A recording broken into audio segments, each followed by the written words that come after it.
在2045年的未來世界，人類的意識通過量子腦連緊密相連。頂尖黑客江尼在破解華為鴻蒙智行 Psi 系統時，意外發現全球智能設備被神秘代碼操控，而他自己也被困在虛擬世界。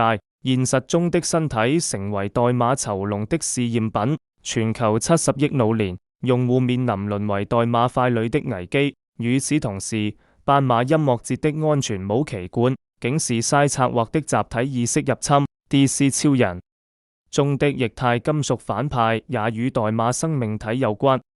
江尼必須在48小時內突破系統防禦，拯救人類。在這場生死博弈中，敦煌壁畫中的飛天角色覺醒，協助江尼展開驚心動魄的思維迷宮對決。而他唯一的武器是中國4季的旋律，能否擾亂代碼生命體的運算邏輯？